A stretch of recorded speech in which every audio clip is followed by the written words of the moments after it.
Hello and good afternoon to everyone joining us today. My name is Donnie Wright and I'm the marketing manager for the Health Informatics program here at UNE Online.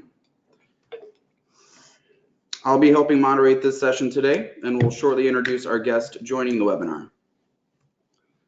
Before we jump into today's content around predictive analytics and health data, I want to take a moment to mention a few housekeeping notes for this webinar. This webinar will be recorded.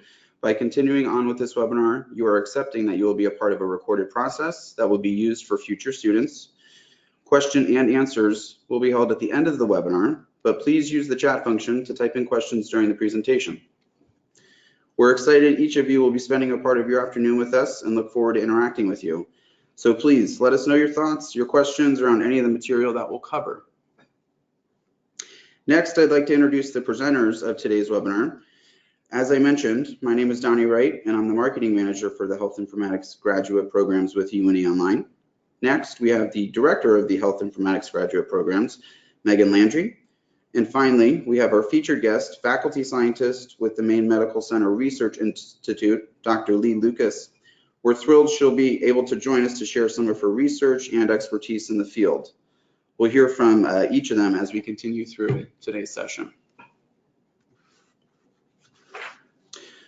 Before we get into that material, I'd like to kick off the content portion of this session by sharing some brief highlights about the Health Informatics graduate programs at UNE Online. We offer 2 degree options to our students. The graduate certificate, our 18 credit hour program that can be complete in as few as 12 months. And our second offering, the Master of Science, 36 credit hour program that can be complete in as few as 2 years. This degree track provides students the opportunity to select from one of our 3 focus areas, an education model unique to UNE that allows each student to tailor their education to individual professional goals. Both degree options are offered 100% online with 24/7 access to coursework, giving the student the opportunity to complete their assignments on a schedule that's ideal for them. Each course is taught by industry-leading faculty with real-life expertise in the field. Also, the University of New England has been designated as a HIMSS-approved education partner recently, meaning UNE has met the rigorous standards for effective health information and healthcare education, as established by HIMSS. With this designation, UNE Online joins an exclusive group of organizations authorized to offer HIMSS-approved education and healthcare training with coursework designed for mastering content, building and further developing technical proficiencies, and cultivating and growing leadership attributes. UNE Online is also accredited by the New England Association of Schools and Colleges, the nation's oldest accrediting body. And lastly, UNE Online provides each student with a student support specialist. These specialists act as a success coach to our students, providing personalized and dedicated support from acceptance through graduation.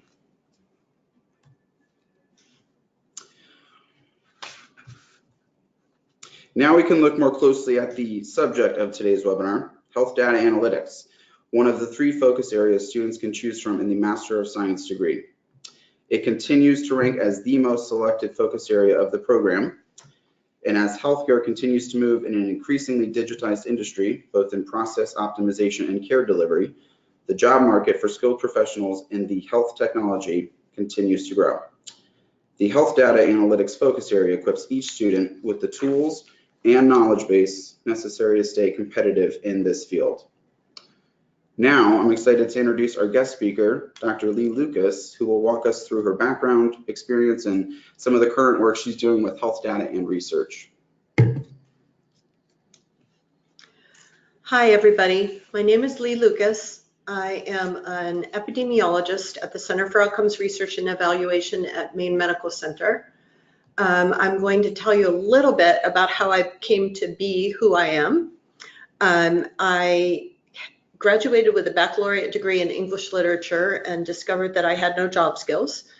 And so when my youngest child went to kindergarten, I went to nursing school.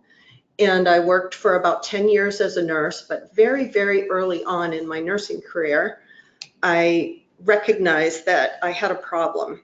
So I worked in a hospital long enough ago that you could smoke in hospitals. That was a long time ago. And one night, I was working nights because when you're a new nurse, you have to.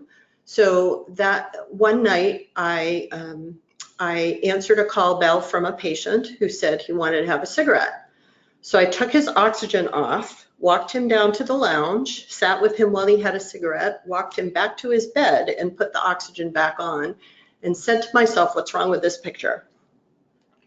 So at that point, I became interested in prevention and public health and all of those great things. And I eventually, when my youngest son went to college, I went off to do a Ph.D. in epidemiology at the University of Pittsburgh. And I joined Maine Medical Center right out of, I hadn't even finished my dissertation, joined Maine Medical Center right out of college, right out of Ph.D. And when I got there, it was very, very early in the effort at Maine Medical Center. So my department consisted of a physician with an MPH and a baccalaureate prepared data analyst and a half-time secretary and me. And there was nothing else. There was no other support for research at Maine Med at that time. And since then, we have built the Center for Outcomes Research and Evaluation and have created a research navigation program where we help many students and trainees and junior faculty with their research projects. And we also have prepared a research agenda of our own. And my personal research agenda has a lot to do with health data analytics. We typically use existing data, and we often use data from a bunch of different kinds of sources to try to put together to make a story. And so what I am showing you on the screen is the logic model for a project that we worked on that we called the Cardiovascular Atlas of Maine. And this is just kind of showing you the data sources and the questions that we were trying to answer. And you can see that we used some of the kinds of data sources that you would do in a health data analytics type project. We had access, we still have access to the Maine all-payer database. And what that means is that we have all of the health insurance claims, with a few exceptions, that are submitted by insurance companies in the state of Maine, for people who live in the state of Maine. So we started with that. We got data from the state about death certificates. We got data from the Behavioral Risk Factor Surveillance Survey, which is an epidemiologic survey that is an annual telephone survey that asks people all kinds of questions about health behaviors. This is where we get the data nationally and in the state about drug use and cigarette smoking and obesity and all of that kind of stuff. Very important data source for public health. And we also have a bunch of census data. And census data gives us information about social determinants of health, like income and housing stock and a whole bunch of stuff like that. So I'm going to show you a little bit about the work that we did with some of these data. We created, and we were making this up, so there's not going to be a good research source for this. We were doing a lot of exploratory work at the time, but we created something that we called an unhealth index, and we have since discovered that we can do a little bit better than this, but for now, let's go with that. So we took data from some of these different sources, and we created this unhealth index. And the units that you see on the map are called hospital service areas. The reason that we use those areas to do our work is because we are part of a healthcare system, and we are interested in the delivery of healthcare as well as population-based health.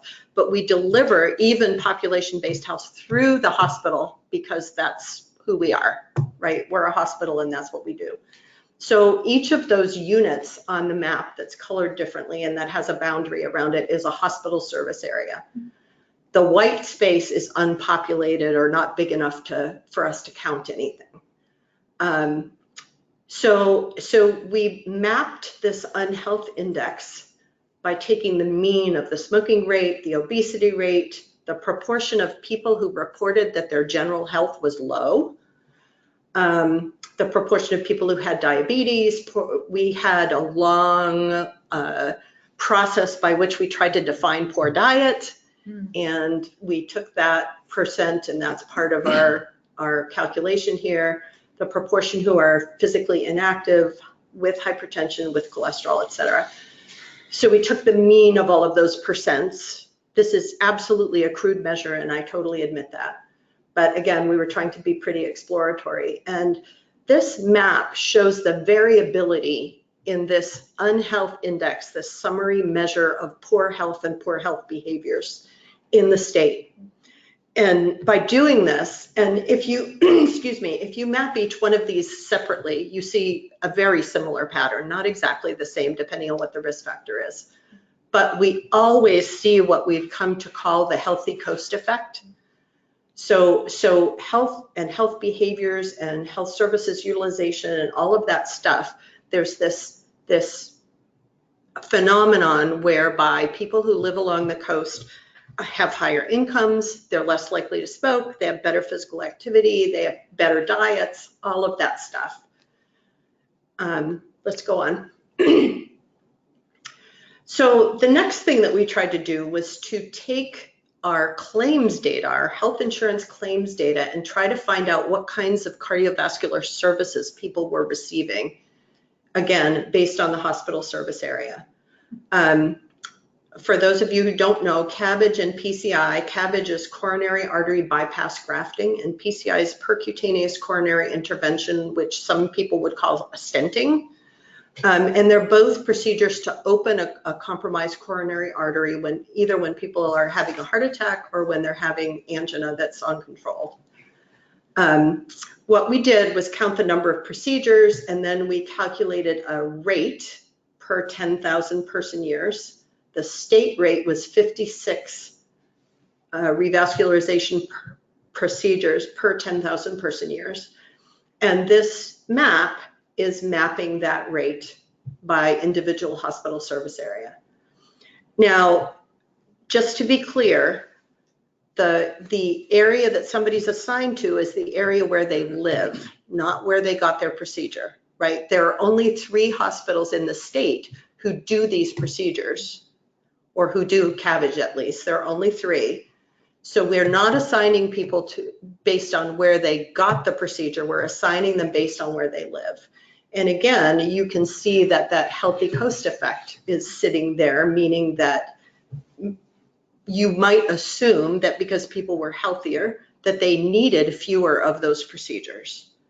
However, up in the northwestern area, you can see that those rates are also low. Whereas if you went back to the other map, you would notice that, that they were not included in that healthy area. So something else is going on there. And here we are using a correlation plot to map out the relationship between the unhealth index and the revascularization rate. The R squared is 0.31, so the R is probably 0.6 or something like that. I'd have to do the math.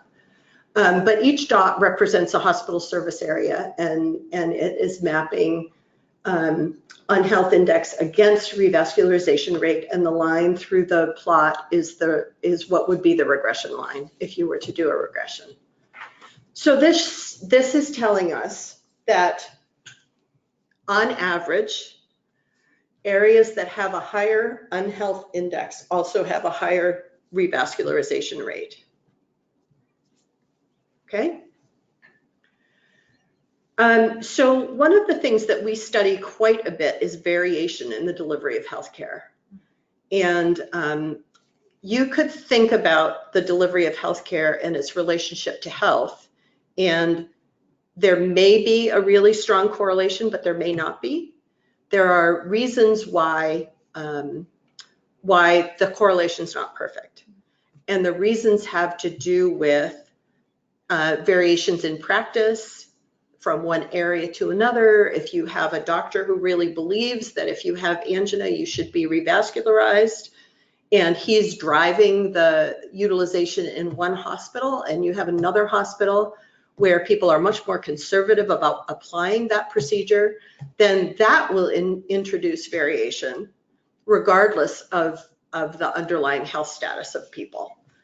What we're trying to do here is to show that that we're trying to get down to the place where it is that kind of variation that we're looking at, not variation that's based on some kind of understandable reason. So for instance, if people in one area are much older than people in another area on average, you would expect the revascularization rate to be higher because more older people will have heart disease. So, so this is two different ways of adjusting for some of those things to try to make the variation go away. So the left panel is the crude rates. The middle panel is age and sex adjusted. So some of that variation goes away and we depress the rates if we adjust for age and sex. And then the third panel is adjusting for that unhealth index too. So what we're showing here is that even after we adjust for differences in underlying health, some variation remains, and much of that variation is about practice variation. For good or for ill, we could argue about that, but for good or for ill, variation remains after we adjust for some of these things that we can adjust for. Okay. And then the last thing that I wanted to show you is one of the initiatives that we've been working on is outreach to some of Maine Health's. Maine Health is Maine Medical Center's umbrella organization, and also to some of our medical student training sites, and help some of these smaller hospitals figure out what's happening in their area and what kinds of both quality improvement initiatives and also population-based health initiatives they might be interested in implementing. So what we've done is we've created a 2-page report for each hospital service area. And again, Portland is tricky because Portland actually has 2 hospitals. Most other, except for Bangor and Lewiston, the other areas each have 1. But Portland, Lewiston, and Bangor each have 2 hospitals. So it's a little bit tricky thinking about the hospital service area. In Portland, Maine Med is the big driver, pretty obviously. But I'm only showing you the first page of the report. And the first page of the report is telling you the characteristics of the population that you're dealing with here. So we're describing demographics, we're describing mortality rates and stuff like that. We're describing some of the things that went into that unhealth index. The second page of this report, which I didn't copy for you, actually goes into that utilization part. So it talks about utilization of cardiovascular health services in the health service area, hospital service area. So I think that that's what I have to talk about, to show you at least. I think now we're going to talk a little bit. Yeah, now we can jump into the more informational interview that we've got planned for this webinar. But first, before we jump into that, thank you for sharing that research and that data with us to give us a better perspective of how Maine Med uses all that research and analyzes that data to impact change and make improvements in quality of care. I also want to remind everybody that's joining us just to kind of jot your questions down in the chat box in case you have them, either for Megan, the program director, or Lee, who is joining us as a featured speaker from Maine Med. We're happy to take any questions you may have for either of them. Now we can move into the interview portion of the webinar, where the program director, Megan Landry, will speak a little bit more specifically with Dr. Lee just about her background and some of the research that she's continuing to work on for Maine Med. So I will pass it over to Megan. Great, thanks, Donnie. Again, my name is Megan Landry. I'm the program director for the Health Informatics programs here at the University of New England. And thanks again for joining us. Just briefly about my background, I am a nurse as well, focusing mostly on emergency care and critical care in my earlier years, and then really decided that how we work with technology was the way I wanted to finish out my career, and how we could make healthcare better and not have so many errors. That's another thing that I find very important. So I have a bunch of questions about your project that I'm hoping that we can talk through, and then some general questions, but please feel free to ask questions online and we'll get to those as well. So my first question is, when did you do this project? When was this done? This project was finished about a year ago. Okay, and so when did you start it? How long did it take? It took about a year. Oh, okay. So not too outrageously awful, although I will say that the data are older than that. That's my next question. So the claims data in particular, that's where the real holdup is. And it probably takes a year past, or maybe even a year and a half past the end of a calendar year for all of the data to be up to date. And part of the reason for that is data cleaning and all of that kind of stuff, which we do not do. The Maine Health Data Organization does that. We just access it. And it's not that clean, to be honest. It's pretty messy. But also insurance claims are such that in some ways they're never closed out. You know, somebody will submit a claim and it will be denied and it will be appealed, and you know, more than one person may submit the same claim, and so there's a bunch of adjudication that goes on to try and figure out what's actually going to get paid for. And it's tricky using these claims because sometimes we have claims that weren't paid for, and the question is why was that, and all of that kind of stuff. So that's part of the messiness of it. But it definitely, it takes a year or a year and a half before we even think we have all the claims. Interesting. I know when we teach some of our classes in the health informatics programs, we talk about the challenges of how to get data, how to access it, what you need to do with it. And oftentimes you're looking at data that's very old. It can be particularly CMS data and some other databases. The All Claims database, now is that something that, my understanding in the state of Maine is that we're lucky to have that. We are lucky to have that. I know Vermont has one as well, and I believe New Hampshire does, because I think that we have seen some. We work pretty closely with a bunch of guys at Dartmouth who initiated the Dartmouth Atlas. We're grandchildren of the Dartmouth Atlas. And David Goodman did a pediatric atlas for Northern New England. So he used the all-payer claims database for Maine, New Hampshire, Vermont, and how he actually wrangled that, I'm not sure, because it would be a big task. We've worked pretty substantially with CMS Medicare data as well, and we've worked with SEER Medicare data.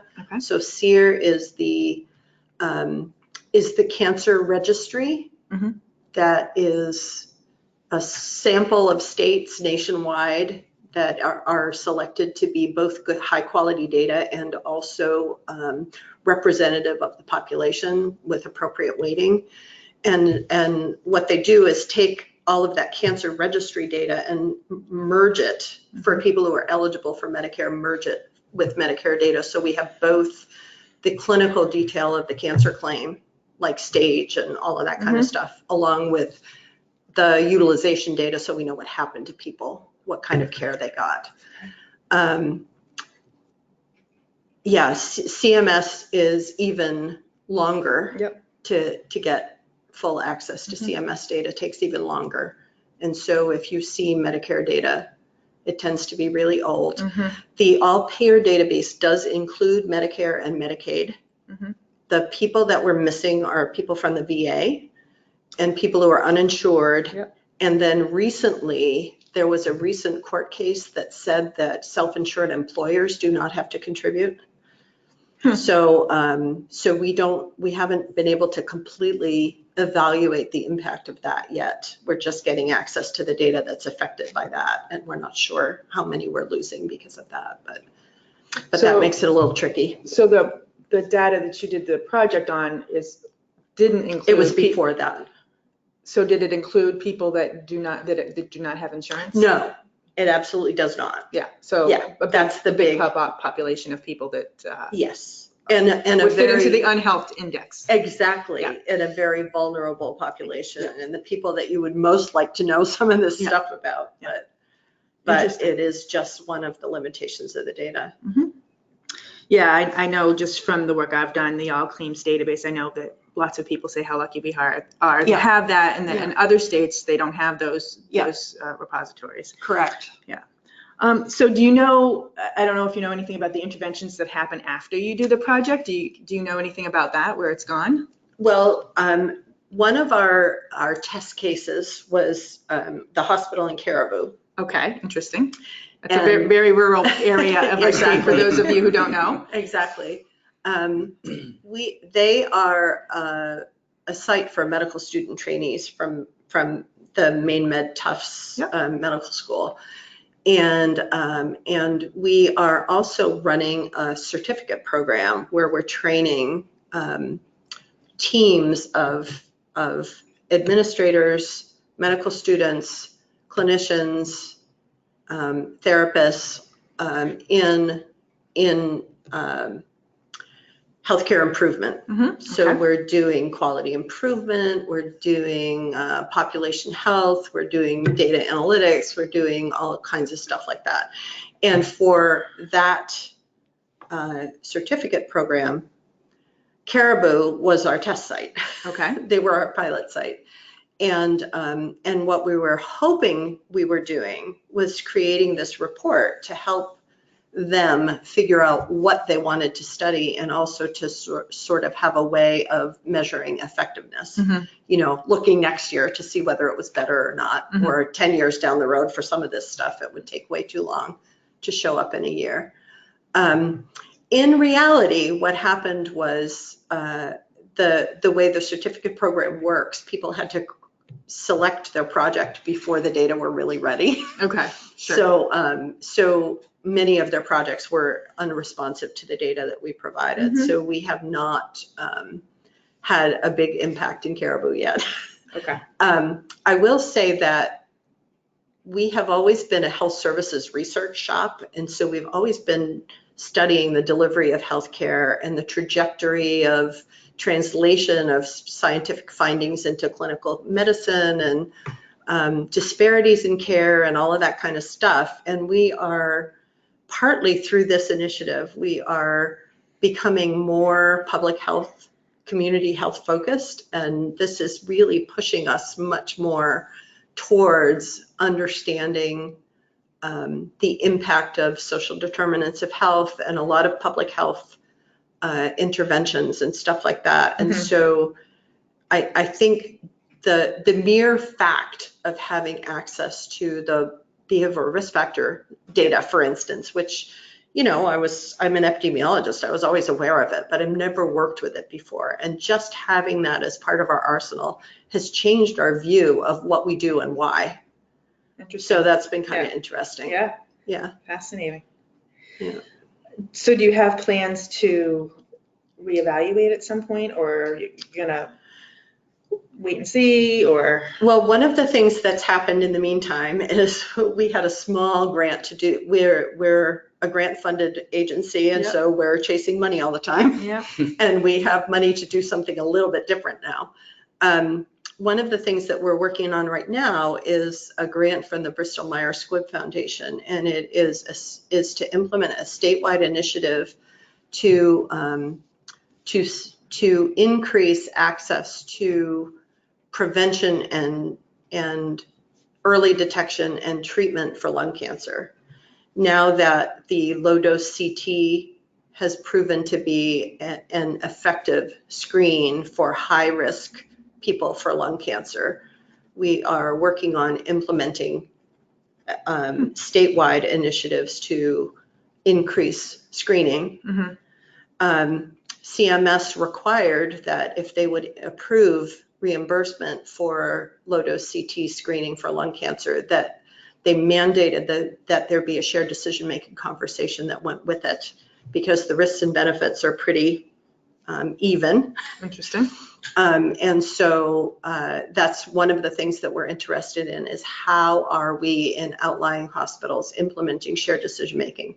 We have a pilot project that's going on right now where we're evaluating whether we can deliver that shared decision-making conversation effectively by telemedicine. Interesting. So maybe tell the audience a little bit more Yeah. about what a shared decision-making Okay. is. Yeah. I will. Okay, so shared decision-making is informed medical decision-making is defined as a patient and a physician having the same information. And that requires a good conversation where a provider, doesn't have to be a doctor, but a provider who is skilled in both understanding risks and benefits of a certain procedure and also skilled in communicating those risks and benefits to people who are innumerate often. Mm-hmm. And shared decision-making means that the provider and the patient are talking through risks and benefits and the patient's personal values and how the risks and benefits align with the patient's personal values so that a decision gets made that's the best for that patient that's aligned with his or her values. Yeah. Yeah, that sounds like the way it should be. Yeah, totally agree. And the thing about low dose CT screening is that the false positive rate for these screens is really, really high, really high. In one of our small initial studies in Maine, we were having a false positive rate of 50%. Oh my. So that leads to a whole bunch of other stuff. It leads to a whole bunch of other money being spent. It leads to a whole bunch of anxiety for nothing, right? For the 1% who actually have lung cancer and get helped, a lot of other people are not helped and may be harmed, depending on who they are. And so we want them to understand that before they choose to get screened. So getting back to the data, one of the things that we're doing, we have not been able to find low dose CT screens in the claims data yet because the data is old enough that the CPT code that identifies them was not in use yet. Oh my. So we're kind of waiting for updated data for that. But the hope is that we will see and be able to demonstrate an increase in the uptake of low dose CT screening across the state, and particularly in areas where we're concentrating our efforts. We are also using our behavioral risk factor data to figure out where people are smoking, where the highest smoking rates are, because prevention is part of our effort as well. So we're using BRFSS data to figure out where the pockets of heavy smoking are. And we also got access to the Maine cancer registry data for lung cancer, so that we are hoping to be able to demonstrate over time a stage shift, right? So the idea is that, again, for the audience, I'm not sure how health savvy people are, but stage is a way to evaluate the severity and prognosis for a cancer patient. And early stage cancer is typically more treatable and more curable, and late stage cancer is often devastating. And so the hope with screening is that you actually shift people. About 75% of people in Maine gets diagnosed now at stage 3 or 4. And the hope is that these efforts will shift the stage to be much earlier in the out years of the project. So that's one of the things that we're doing with our data to try to be able to evaluate the effectiveness of what we're trying to do here. Does that make sense? Yeah, that's fascinating. I didn't even realize that low dose scanning was a thing these days. So It's fascinating. it was demonstrated in a randomized control trial to be effective in terms of lowering mortality, but of course it lowers mortality by a little bit. Lung cancer mortality lowers it by a little bit, and there's a lot of upfront cost for that little bit of reduction in mortality. So that's the shared decision-making conversation. Risk benefit. Yeah. So back to shared decision-making for just a minute. The idea of shared decision-making is not that every single thing that happens to a patient has a shared decision-making component, right? Right. There are certain things where we know the right thing to do, and the benefit is high and the risk is low, and so we should just do them. They're the right things to do, and so we do that. The shared decision-making is appropriate for those places where Either we don't know, Mm-hmm. and there's a lot more of that than you might think, Mm-hmm. or places where there's not one good, clear right answer. So a very typical example is prostate cancer treatment. So prostate cancer screening leads to treatment, Mm-hmm. and prostate cancer treatment is absolutely a shared decision-making conversation. For early stage prostate cancer, a man can choose surgery or radiation or watchful waiting. And each of those things has different side effects. Mm-hmm. Surgery typically has a very high prevalence of incontinence and impotence afterwards. Mm-hmm. Watchful waiting can lead to a lot of anxiety. Yeah. For somebody who knows he has cancer, a lot of people would say, I want that cancer gone. And so there's a very clear trade-off there. Mm-hmm.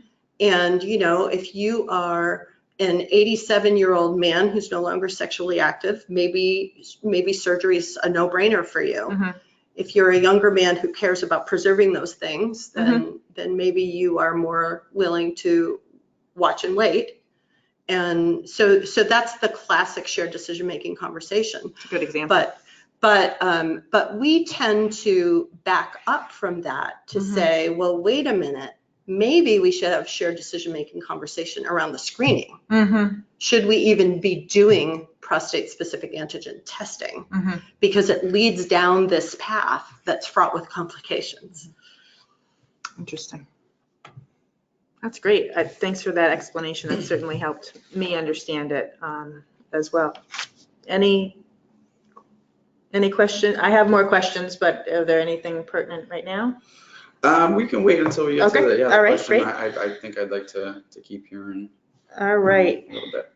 So I'm curious, when you think about the getting a little bit more general now about when you first graduated with your PhD and you started this work, how things have changed from that time until now. Well, informatics has changed Yes. hugely. So I've been at this for about 25 years. So Wow. long time. Uh-huh. So back when I was in graduate school, I wasn't at the punch card phase, but I was at the phase where I was working on a mainframe, and the print job would be down the corner, across the street and around the corner and stuff like that. By the time I actually started working, at least I had all of that stuff on my PC so that I didn't have to walk across the street anymore. And the analytic tools that I personally use have not changed hugely because I use a stats package called SAS, which is very versatile. And that the package itself has added a lot of computing power and a lot of sophistication. So for instance, there is a procedure called multi-level modeling that back in the day, SAS would not do. And you had to buy a specialized software package to do it called MLWin or HLM or one of those really special expensive ones. And you had to go to a class in Prince Edward Island, in my case, to learn how to use it and all that stuff. And now SAS does that, as do all of the other stats packages. And so just the sophistication of the stats has used to be that logistic regression was as fancy as you got. And it's because that's the first thing the computer learned to do. It was relatively easy to program that. And as statistical computing power has increased, it's gotten better and better and better at doing these things that require lots more sophistication in programming and in space and power and all that stuff. I will say that we are tending, the industry in general is tending to move towards R as an analytic package. And the reason for that is that it's free. Yeah. And all of the others are really, really expensive, especially now that everybody has gone to a licensing model instead of an own it model. I am an old dog and I'm having trouble learning a new trick, but I'm trying. But But there are big advantages to R, and one of them is the cost, but the other is that there's a big users community. So there's a wiki feel to it, and it's all very geeky, and everybody has a really good time geeking out to it and stuff like that. The problem that I have with it is that is sort of the opposite side of that coin.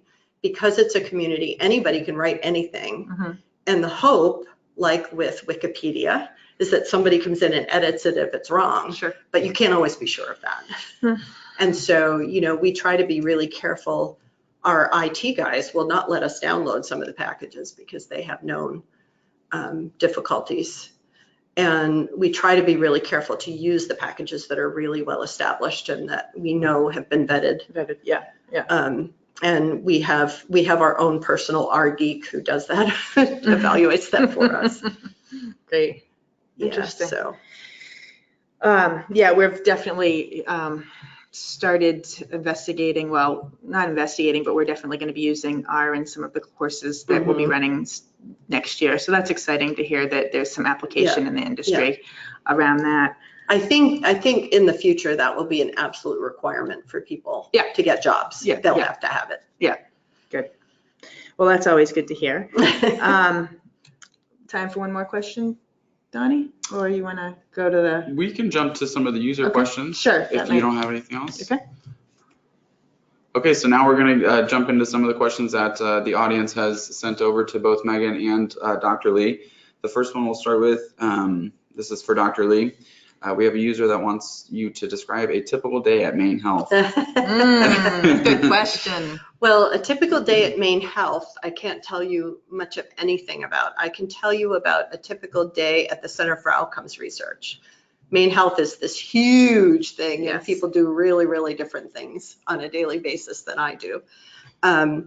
So my day consists of lots of sitting at my computer. And that sitting could be literature search, could be data analysis, could be writing, could be editing other people's writing, could be creating tables and figures from my analyses, could be any of that kind of stuff. And then there's a lot of meetings. And I'm here to tell you that healthcare research, healthcare analytics is a little bit of a different flavor from what I'm used to. But healthcare research is absolutely a team sport. And health data analytics will be like that in the idea that you have to understand what it is that the customer's looking for and find the right data to answer the question. And you can't do that without talking to each other. So there's an awful lot of that. Sometimes there are meetings that don't mean anything, which I think is a little too true of any job. But we all experience that. Yeah. We all have one too many meetings, but most of these meetings are really, really important. We also have meetings that are problem-solving meetings. So we have a research navigation team meeting where we all sit down and we sort of talk through our problems and stuff like that. We do that with data analytics all the time. We have one-on-one talks with colleagues about, this is my analysis problem and I'm not sure that I'm doing it right. Would you check it for me? So we do stuff like that all the time. Another thing that we do is we always, before we publish anything, we check each other's work. So nothing ever goes out the door without having another pair of eyes on it, on both the code and also the results and the interpretation. And none of that happens without having a second set of eyeballs on it. I think that's kind of it. Great. Yeah. Okay, next question. On the variation chart that we reviewed in one of your presentation slides, we have a user that wants to know, did you and your team factor in affordability of care? We did not. For that particular one, we didn't. The only information that we have about affordability of care is not really about affordability of care at all. It's about access to health insurance. So the Behavioral Risk Factor Surveillance Survey has a couple of questions that say, do you have health insurance? Things like, did you ever not go to the doctor because you didn't have the money to do that. And so those things would be a possibility. I will say that these kinds of procedures are often emergency procedures, not always, but often emergency procedures. And so affordability is something that you don't shop around about these things. You know, they're happening to you and you get them because they're urgent or emergent, and you figure out how to pay for it later. With different kinds of care, that would absolutely be an issue. Second part of that question about the project that you presented on, how did you determine the data elements used for your project? So we have all of these, partly we determined them based on what we had. Partly if there's something we feel like is missing, we can go look for it. There's a lot of data out there.